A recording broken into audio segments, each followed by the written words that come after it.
Ignition sequence start. 3, 2, 1. Range is hot. Lock and load. It's time for the Gun Rack with your hosts, Joey and Drew.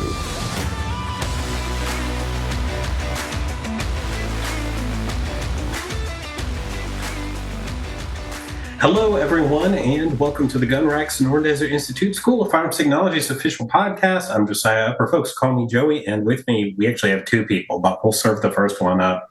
It's me. It's Drew Poplin.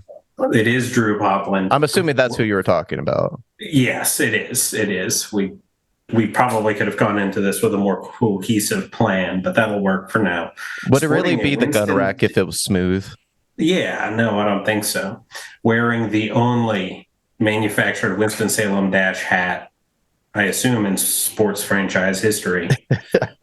It's truly an honor to represent the Dash on such. You represent all of their merchandise sales in the year that you purchased it. I probably should get some sort of compensation for that, but yeah, maybe if they could win a playoff series too, that'd be nice. Zip Fizz first though. But anyway, we have a very exciting show for you guys. We're excited to share with you. Do you want to introduce our guest here today? Yes, sir. So we are very happy to have Michael Ullman of Ullman Precision on the show. We're very excited to talk to him in a couple seconds. Before we do that, though, just a quick word about SDI. Sonoran Desert Institute, otherwise known as SDI, is an online school that helps students learn the skills and techniques they'll need to be successful in the firearms and unmanned technology industries. SDI is accredited by the Distance Education Accrediting Commission, aka the DEAC, and currently in the fields of firearms technology, we offer two different programs. We have the Associate of Science in Firearms Technology and the Certificate in Firearms Technology Gunsmithing. For more information about those programs and everything we offer, head to our website. It's www.sdi.edu. Again, www.sdi.edu.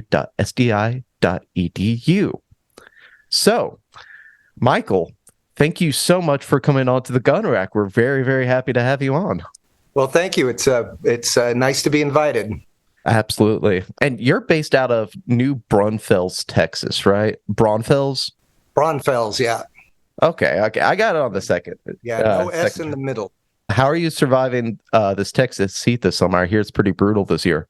It is hot. Yeah, it's nice and hot. And our AC in the house went out a few weeks ago. So no. It only got up to 96 in the house. And I told my wife it was a chance to play Texas Pioneer, and she was not thrilled about it. Yeah, our AC is out right now, too. My wife was equally unenthused. Yeah. I'm starting to get nervous now because I feel like it's my turn soon. So you live in the mountains, though. Like, it's... Yeah, what is the warmest it gets where you're at any point in time? Like 82? I mean, it's been in the 90s the last, little bit. I don't believe you. Well, you have to remember, we're in the mountains, but we're also close to South Carolina. That's true. That's true. What a weird place you live. So Michael, again, is the owner founder of Ullman Precision. Michael, would you mind giving just a short overview of Ullman Precision and what you guys do and sort of what your mission is? So at Ullman Precision Products, we do a variety of things, but our primary base is checkering tools. So we supply the firearms industry with checkering tools worldwide, and we do some other things also to help supplement our income. We do some boutique manufacturing for different firearms companies in the country. So I've formulated some methods for doing short runs of parts. So, it's hard for a small manufacturer that maybe has a part that they want to make, or they make manually and it costs them too much to kind of take away from their other main business, but they really like this product and they only need them a year or whatever. And a big machine shop wants to make 5,000 of them and they don't have the capital to do that. And I have come up with ways that we can do short run manufacturing of parts from anywhere from 25 to like 400 and at a cost-effective rate, whereas a big machine shop the parts would be exorbitantly expensive. We can do it at a really reasonable rate. I have a couple MBA professors that would probably like to talk to you about that without, spilling too much of your secret. This is how I run my business sauce. How does that work? We use a formula of magic and ingenuity. So, Yeah. No, I mean, I've come up with fixtures and fixture plates and just designs that allow us to change things out in the machines really quickly. We keep our overhead low, and I have one full-time employee and actually another full-time employee that just started this week, and then an office. Oh, nice. Very good. Yeah, so we do that. Part of the need for the other employee was because our checkering tools, which we're the only manufacturer in the world that make checkering tools out of carbide, and we make a power machine. And so we just have been struggling to keep up with the demand. And I started the company 9.5 years ago.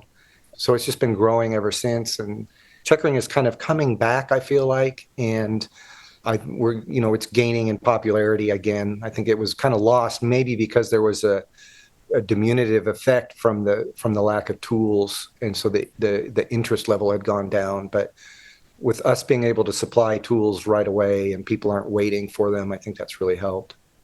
Yeah, I maybe wasn't very clear on my answer for machining, but I don't know if I can. I mean, that's pretty big content right there for those who work in any sort of fabrication or manufacturing capacity, or anyone who just deals with logistics. Hitting the sweet spot on turning around profitable small batch anything really is a trick, and is negotiating that hurdle is one reason why so many aspiring small businesses don't get to where they want to be, because it's just so difficult. Yeah, it is. And it's taken it was a big learning curve. And I'm self-taught as far as CNC work goes and as far as CAD and CAM work. So there's been a big learning curve at the beginning, but we've kind of struggled and powered through it in a way. And it helped to have, I guess when I started probably 20 some years as a manual machinist, as a gunsmith and a gun maker, I had that experience to build on. But as far as like the computers were going and everything, I had to figure that part out on your own. Yeah. I mean, and a lot of, similar to SDI, a lot of remote learning and watching YouTube videos and taking some classes online and, kind of figuring it out from there. You mentioned that you're the only manufacturer of these parts that uses carbide? Correct. Yeah.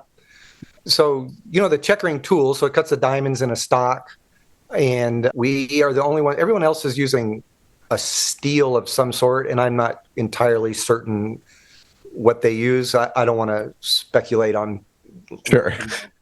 Yeah, I got you. Yeah. Yes, I'll speculate in private what I think they're using, but but our single line cutters are made out of carbide. We do have a line of spacing tools that help with the layout process by hand that are made from tool steel, but everything else is made out of carbide. But most people are using some sort of steel for their single line cutters and their Mullard cutters or, whatever, beaded cutters, whatever it is they're making. But we make either tool steel or carbide. And then our wheel, we also manufacture, you remember those fat pencils you got when you were a kindergartner or first grader when you were? Oh, yeah. Absolutely. Yes. So we manufacture a circular saw that's about as big as one of those pencils that you hold in your hand. And so it's a power checkering machine. And is it the Titan on your website? That's the Titan, yes. Yeah. And so that drastically reduces the time it takes to checker. And the wheel, we make that also, and the wheel is made out of carbide. And what's the advantage of using carbide over steel? Longevity. I think the steels that some people are using are probably lasting maybe anywhere from 1 to 3 gun stocks. And with our cutters, you can get 30 to 40 gun stocks before you're like, this is maybe getting a little dull. And they'll handle muck better, if you will, especially on like a recut. If you're shooting if you're recutting the checkering on Grandpa's old shotgun or something, and it's got dirt and everything in it, the cutters will hold up longer. If it's a British gun, and it's not just unique to British, but it seems like they use a lot of rotten stone for when they do their finishing. And that'll get into the pores of the wood, and then that's pretty hard on a checkering tool also. So again, it's just back to longevity. Plus, our carbide tools are not machined. Obviously, they're ground, so our edges are really sharp. I mean, you can cut aluminum with our tools and be okay. Wow. Let's talk about you said you had a fair amount of experience in gunsmithing itself before you moved into this field where you're doing stuff even a little more encompassing than that. Where'd you start out in that? How'd you get into that? And what was that like? So I started about 1996 or so. I had never had a shop course or anything like that in high school. And I had a bachelor's degree in biology. And I found out through a remodeling of a home that I was pretty handy with my hands. And I also had never shot a gun until I was 19. And so I started developing at 19, I started developing an interest in firearms. And then I found out I was really, just kind of talented with my hands and craftsmanship, and decided that I wanted to go pursue that. In one of the most, I guess, profound moments of my marriage, I went up to my wife and I said, I think I'd like to be a gunsmith. And she looked at me and said, well, figure it out. It was the greatest amount of support I could have, because I think there'd be a lot of women that'd be like, you what? So I went to trade school and did that. And then after trade school, I started my own company in Colorado, in southeastern Colorado. And I had a company called Frontier Gunsmithing, and I did a lot of cartridge arms of the American West, refinishing, repair, and then building. But I was also building custom modern sporting arms at the time. And then I was helping out doing subcontract work for about 6 years for Hill Country Rifles here in New Braunfels, Texas. And I had made a pretty good name for myself in Colorado. When I was 31, I became a professional member of the American Custom Gunmakers Guild, and had a pretty good name and reputation going. But I wasn't a great businessman, and so I was kind of struggling financially. And Hill Country offered me a paycheck, which was something new to me. And pretty exciting conceptually. I went and worked for them for about 12 years. Some of it was part-time towards the latter part of it. And I was building guns for them, and I was doing they had a series for a while called the American Classic, which was kind of a custom bolt-action rifle, and I was building those. And then I designed what they still sell, the Genesis rifle, which was a wood stock original concept was a wood stock on a stainless 700 based action and barrel. And so I designed something that could be kind of quickly built and assembled and meet their standards. And they still build that, and I actually still checker their stocks for them. That's awesome. When they do build them. And about that time, John Dorian, who owned J&R Engineering, which was a checkering tool company, he passed away kind of unexpectedly in a skiing accident. So his business was left kind of out there. And through a series of events, I was able to get a hold of the family and started talking to them. And it took about 7 months or so. And then I acquired the assets of J&R Engineering and brought it from Massachusetts to Texas. And then one of his cousins was able to come and help me for a couple of weeks, kind of help me get started, and we reverse engineered everything else, and then we've improved on it.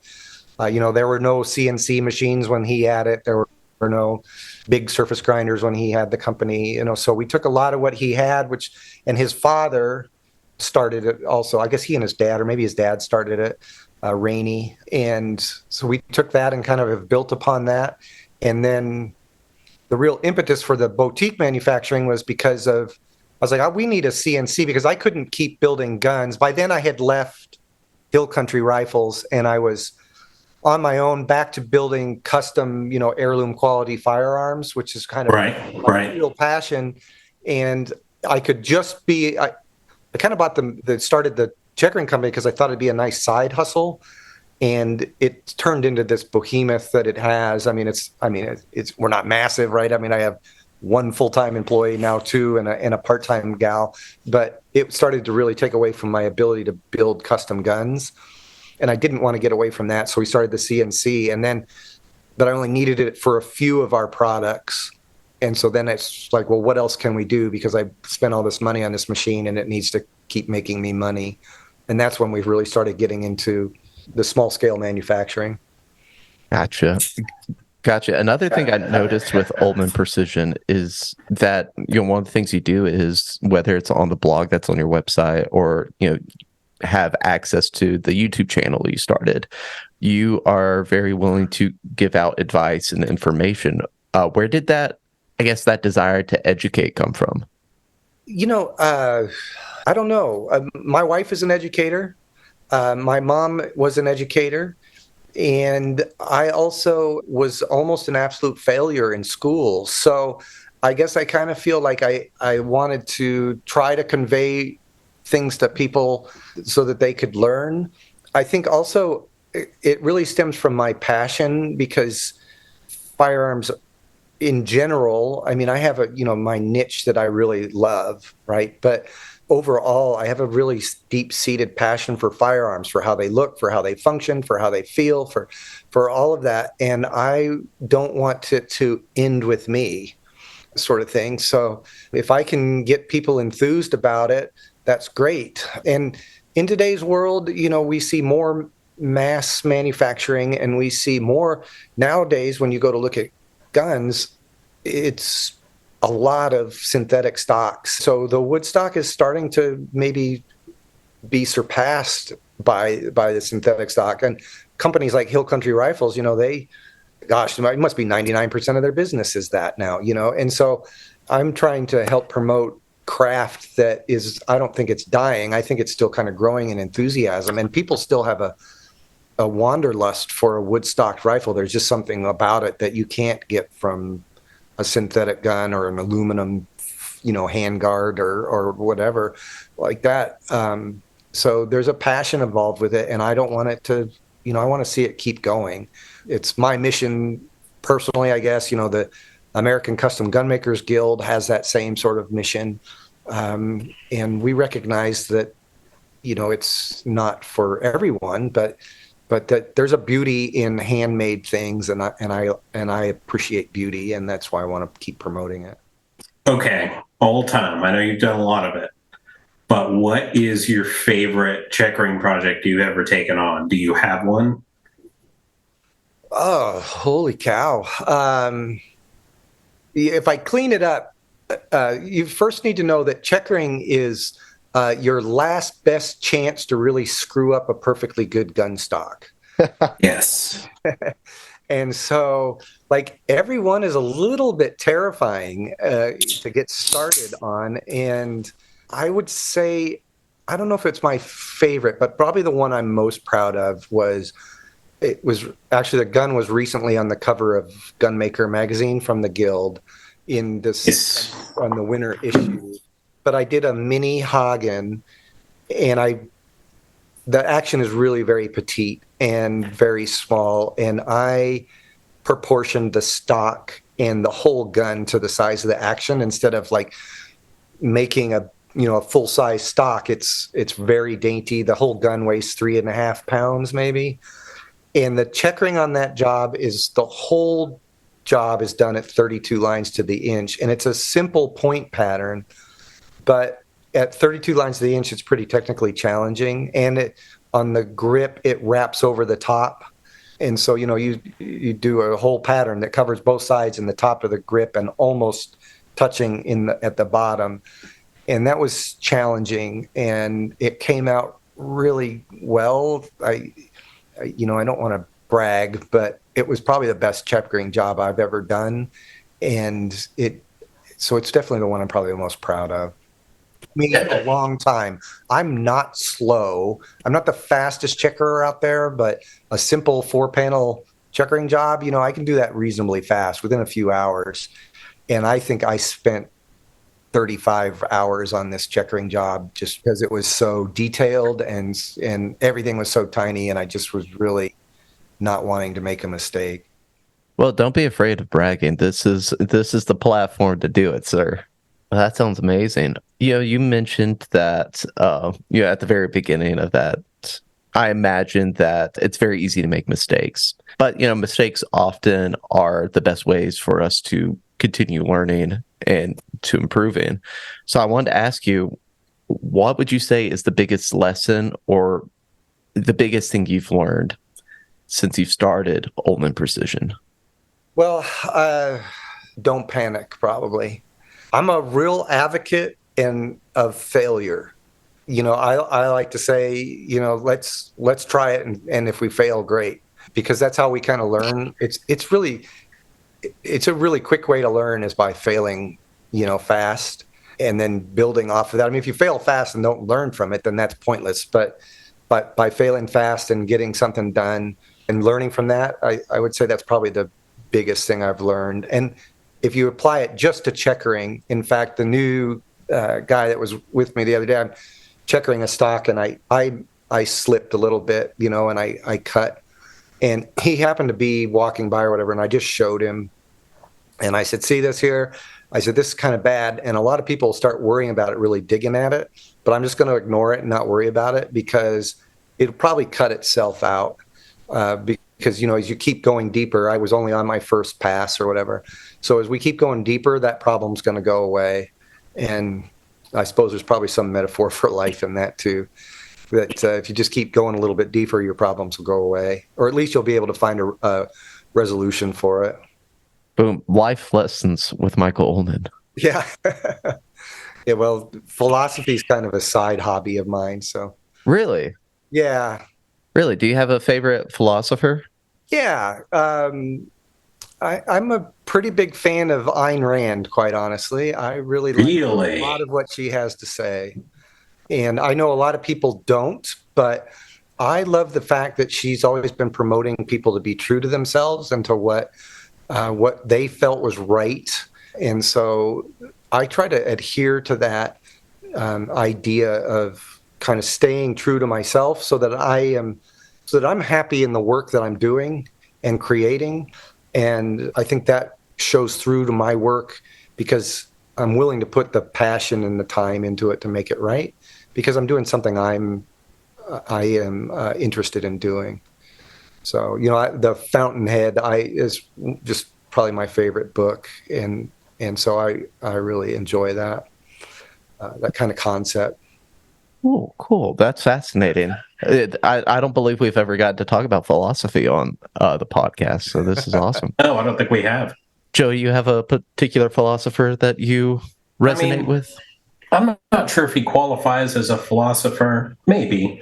He's more of a pithy maxim spouter, but I adore him. And it's got to be Marcus Aurelius. So, technically, he does philosophize, but it's less of a creation of a school of thought like someone like C.S. Lewis might do, although he's more of a theologian, but you know what I mean. But I find that even if he doesn't delve quite as deeply as some, I have yet to find something that he says that I don't profoundly agree with, and that's a trick. We'll see. I'm not quite finished with Meditations yet, but I'm definitely a fan. Gotcha. Well, I think all of the Stoics are pretty, well-grounded might be kind of an oxymoron, maybe, but I really enjoy the Stoics, all of them, as far as that goes. Yeah. Because he's a good read, just flat out. Even if you don't like philosophy, Meditations is enjoyable to read. Yeah, I think it really is, and it gives. I'm 55 now, so I've had a younger life also, and I used to have a little bit of a short fuse. It's probably an understatement sometimes, and especially at work. If things didn't go right or they weren't perfect or whatever.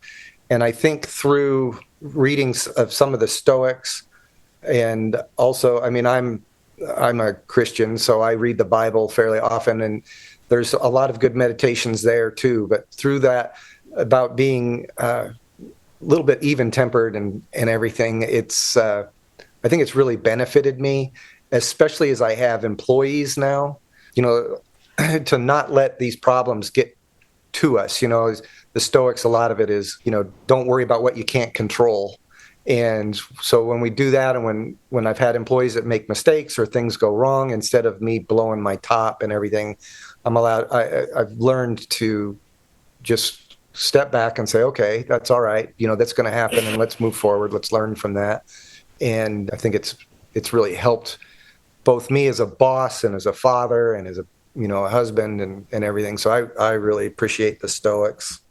Well, that's a good point though about the the differences, how if you're working on something by yourself versus okay, now I'm running a company and I have employees, how you conduct yourself then. So bravo on recognizing that and being able to implement that.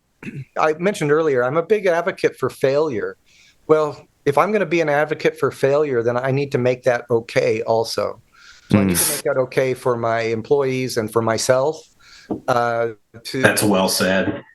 To fail, because if I stand on one side of the room and say, "Oh, I'm a big advocate of failure," and then you screw up, and then I yell at you, yeah, obviously I'm a liar. So I think it's important to just kind of have that attitude that this is going to be okay, and this was out of our control, or we could have done a better job of controlling it. And here's what we learned. I just got out of our production meeting for the week, and it sounds like I'm a big shop, right? But there's 3 of us, or now 4, I guess, that meet every Thursday. And I'm like, what we start off with, well, what went wrong and what can we learn from it?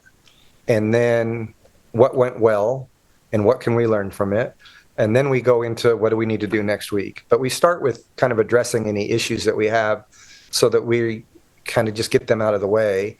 And is there something that you see that needs addressing, whether it's, please remind me we need to buy paper towels, or we've got to do something about, whatever, this feeds and speeds on certain tool because we keep breaking cutters. And that was a problem this week, so. Yeah. Nice. Joey, to answer your question, I'm a big fan of Kierkegaard. He's sort of that whole Christian existentialist alley. I forgot who wrote it, but I like certain aspects of the Tao Te Ching. And of course, my favorite has to be the great Californian philosopher Steve Smith and his philosophy of ice up, son. I think that's just kind of how I live my life. Are you talking about Steve Smith Sr. or are you talking about Stephen A. Smith? Oh, that's Steve Smith Sr. Apologies. Okay. Yeah, thank you. Good Lord. You almost got kicked off your own show. Isn't Stephen A. Smith from North Carolina, though? I don't know. I don't know where these people went to are from, Winston-Salem man. State. Wait, really? Yeah. I just glanced out my window at Winston-Salem State. It is literally directly across the street from me. Mm-hmm. That is too funny. Yeah. You wouldn't think it, though. Yeah. Anyway, so, Michael, if I was interested in getting started checkering on my own, is there a particular type of project or a firearm or material that you'd recommend a beginner start with? And I also want you to take this opportunity to talk a little bit about you offering a starter kit on your website. Oh, yeah, please. Yeah. So I recommend that you practice on something flat for a really short time, like maybe one time, and just to get a feel for it. And then after that, scrap gun stocks are a dime a dozen. And if you can find some old tattered one and recut it, if it's got checkering on it, especially if you can find the old Remingtons, say, that had that pressed in checkering, it was just like a big stamp and it's kind of reversed. You can cut those lines with a tool and point it up to make it look like real checkering. And so that's a great project too. But, most of checkering is done over I had to stop and think of it, a convex surface, so the checkering on a flat surface is great. I mean, even a 1911 grip has got a little bit of a curve to it. Mm-hmm. So that's why I say you can checker on a flat piece once. And I did once in my career when I first started. I keep it, it's on a sanding block, and it's that I still use to shape gun stocks to this day. And there's a diamond that looks absolutely terrible. The lines are all crossed and run over and everything. But after that, I went straight to trying to checker old gun stocks, and then it wasn't long for me, and I just started checkering gun stocks. But I mean, if you really can be picky, if you really want to say it, if you can find English thin-shelled walnut, that's always best. It's just the most, or least most forgiving, I guess, in the sense of it's not going to bust a point like harder woods will, like maple or even American walnut or claro. Did I have enough disdain in my voice when I said claro? It just is real chippy. It looks great, but it's hard to work with. I wouldn't ever think of doing 7 or 32 lines to the inch on a piece of claro, but it'll work. I mean, you can do it, but you'll also, I guess it'll give you the opportunity, if you want to look at it positively, cutting claro will give you the opportunity to learn how to fix problems, because you're going to break diamonds and stuff on that. Yeah. Gotcha. Thank you. Oh, so the starter set too, you'd mentioned that. Yeah. So it was a series of tools that I came up with that I felt like were the bare minimum to do a checkering job. And so that's what we sell those as a set, and just kind of the basic tools to get you started, and quality tools that will last a while. I really don't want to use too cheap of tools, for any project I'm doing. It doesn't have to be gun work. And so these, once you buy those, they'll last a while, but you'll be able to do most checkering jobs with that starter set. I think there's probably, you get to a little bit more advanced, maybe some fleur-de-lis or ribbons and those sorts of things. You need more tools, that you can get from Ullman Precision Products. But, we offer a wide variety, but those ones there are like my go-tos. Those are the ones that are the workhorses, and I felt like would be necessary for just getting started. And then you can kind of figure out where you want to go from there. Like for us, it's just kind of a little tidbit, but our carbide tools are like a single cut file, so they only cut in one direction. So they'll cut either as you push the tool or as you pull it. And like in the starter set, we do provide you with some push and some pull tools so that you also get a feel for what you like. Because I have customers that only cut on the push, or others that only cut on the pull. And then there's plenty of people like myself that cut on the push and the pull, depending on where we're at and what we're doing. So this gives you the opportunity, the starter set gives you the opportunity to kind of experiment with what works best for you, because ultimately that's what's important, is what works for you. Awesome. Thank you very much. So we're coming to the end right now of the episode. I do have a couple more questions. You mentioned that you guys recently hired 2 new employees. In your mind, what's the next step for Ullman Precision? Well, one, to just clarify, it's 1 new employee. I've had apologies. one for a few years, and then we just hired another one. We've got some stuff in the works. One of the problems with small businesses, sometimes you run up against capital issues. And so we're probably at a point where we really need to expand. I'd like to get some bigger and faster machines. And that requires, we're pretty packed in the building we're at. And so it's a challenge. I feel like we've maximized the space we have, and there's not much room for growth anymore. I mean, at one point that I'd never thought that building would fill up with machines, let alone needing more space. And we're going to continue to grow. We try to offer tools to schools and to promote our products and the craft of checkering and of gun making, both of those. And so I think that's probably where we're going right now. All right. There's definitely some machine growth that needs to happen. Mm-hmm. Gotcha. Joey, did you have anything else you wanted to ask? I think you've answered most of the questions I had. Thank you so much for coming and sharing. This is not a corner of the gunsmithing world that we have covered ever before, and we are 4 years in, so those are becoming less and less frequent. So thank you so much for that. I think this is just a really fascinating business, and I think you cover a very special niche within our industry. So thank you for doing all that you do, and I hope you just have so much success in expanding out into this next phase that you're targeting. Well, I appreciate it. Thank you very much. Yeah, I tell people we're a niche market inside of a niche market, and so it's very specified, but it's been rewarding for sure. Yeah.